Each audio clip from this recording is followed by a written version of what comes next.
Greetings and welcome to another episode of the U Talk Show. My name is Kyle, this is Horst, and today we have a question that we've come up with that we need an answer to, and so we're going to discuss it.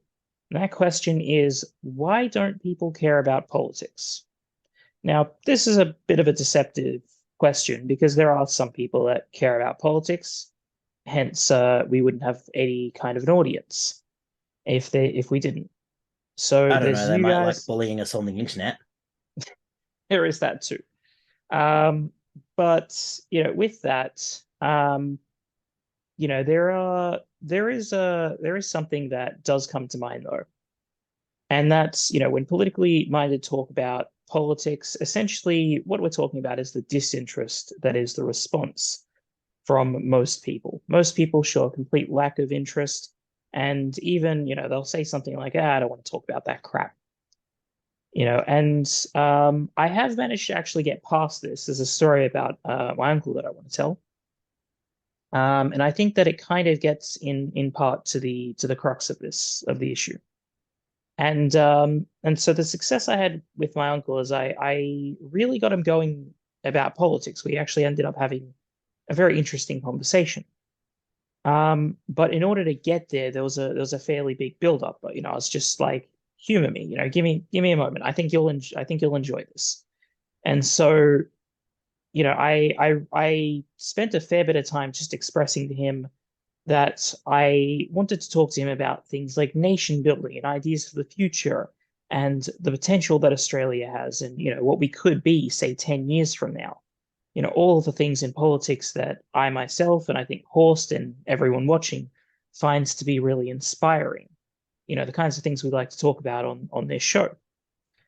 And after a moment, there was this one particular moment, it was about 10 seconds where you could almost see the gears turning in his head. And it kind of just clicked and it was like, oh, I see, that's what he wants to talk about. And then we started talking and had a really interesting conversation about the future and really what could be, 5 or 10 years from now. And so we ended up we ended up having that conversation, and I think part of the answer to that question lies in people's expectations about what a conversation about politics is. What do you think, Horst?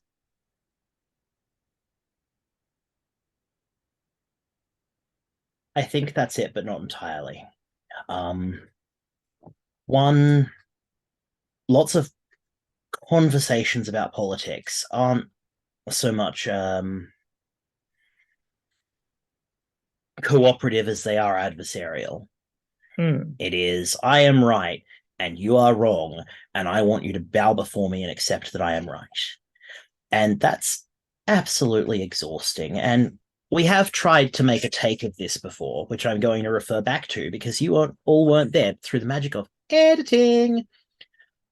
Kyle remarked in the previous attempt at this that a lot of it's about stuff that just doesn't matter. Yeah. It is exhausting.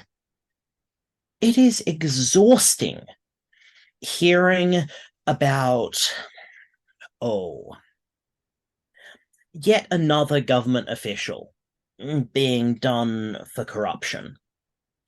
Because you just know that a week or 2 weeks or 3 weeks after this, there's going to be another one. The problem never stops, and it's tiring. Um, there's a failure to engage with problems in a way that is sustainable, in a way that will create large scale change. I think that even people who don't have to think about that terribly hard can sort of feel that in their bones. You hear it in conversations with people. Oh, why should I care? It's always the same. They're all as bad as each other.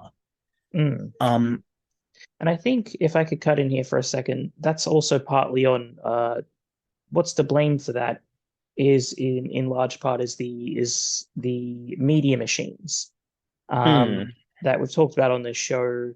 We have five of them in Australia. That and the way they present politics, and what they focus on, as I put it in the documentary, the magnifying glass. that they put on, and what they put under the magnifying glass is just useless information. Mm. It's what I call factoids. They're technically true, but they're just so useless Fun that it, fact, term factoid was originally coined to describe a piece of information that sounded as though it could be factually correct, but bore no resemblance to reality. didn't know that. The more you Interesting. know. Great. Now I have to put that animation in. Thanks, Horst. More editing work. Ugh. Yeah, well, at least it's not bleeping. That's at least the boring kind of editing work. Yeah, true. I hate bleeping things. But another problem is that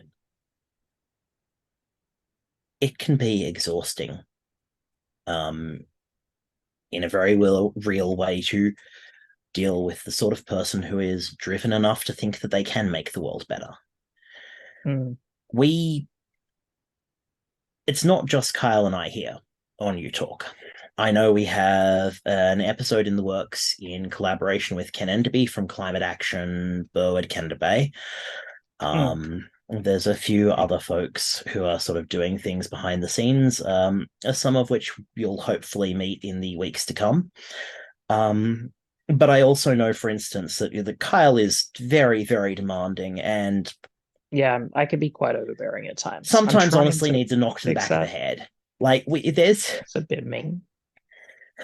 I I, mean, not entirely I untrue, but I still remember that there was a chap some time ago who had not made good on a commitment. Your camera's tilting backwards, Carl. You're oh slowly shit, it's slinking doing it below the again. horizon again. You're gonna need Uh, to bleep that now.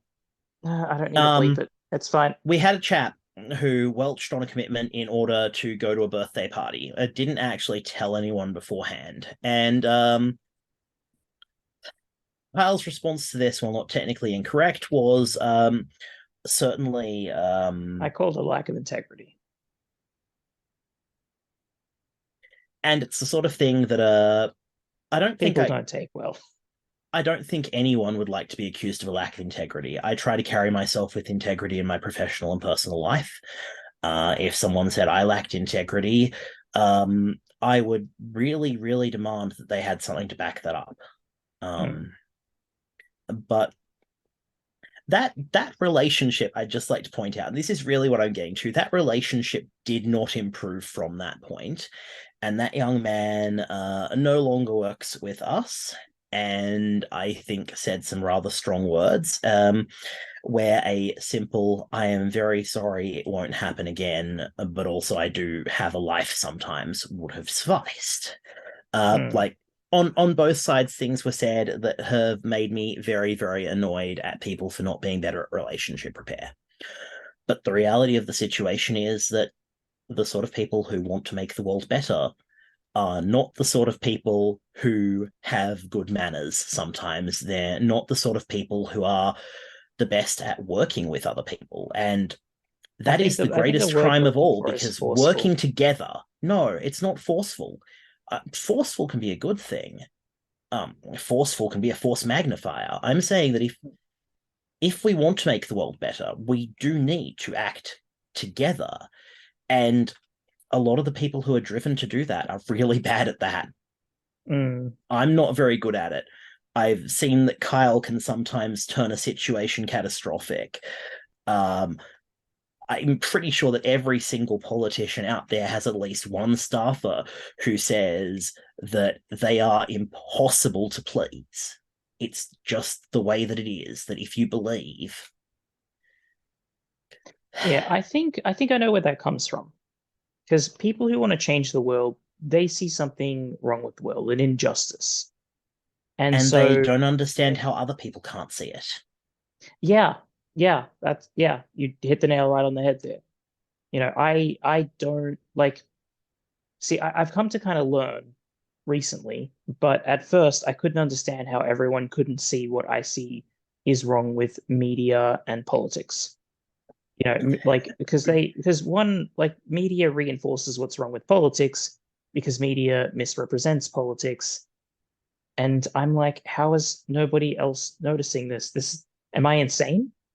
Am I just going crazy? I mean, we've kind of like I've even talked about this in a previous episode, and although the answer might be yes, just not in that You're particular. certifiable. We both are.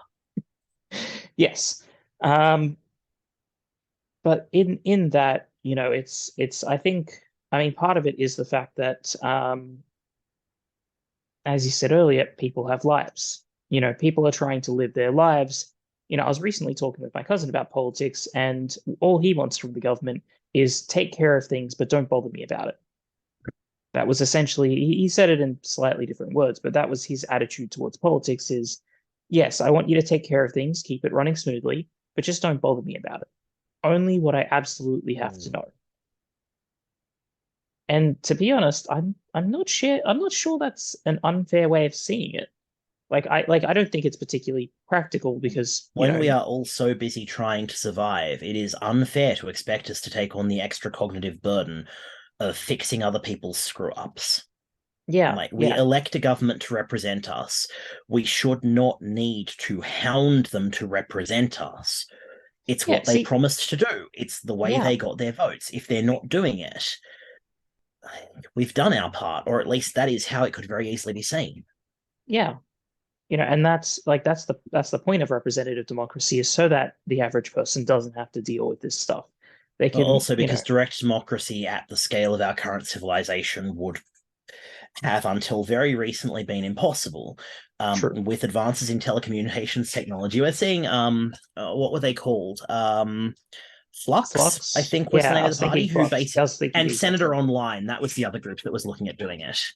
Mm, Were basically saying, hey, just join in via Zoom, vote in real time. We do what you tell us. mm, And by now, representative democracy has become so normalized that's almost a crackpot idea. mm. Yeah, I remember at our first attempt at recording this, we were talking about the normalization of certain things. Mm. And I'd like to talk about that some more, but we've just run out of time actually. So I think we'll end it there and we'll do that as our next episode.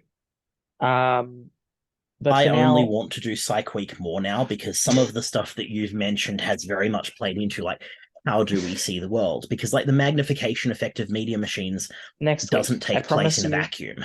I promise you, Psych Week will be next week's episode. So Psych Week is, we'll explain it when we're doing it. But I'll anyway, for explain now, Psych Week in the next episode. probably That's your teaser. Get to learn about Psych Week. yes. For now, thank you for watching, and we'll catch you all in the next episode. See you later.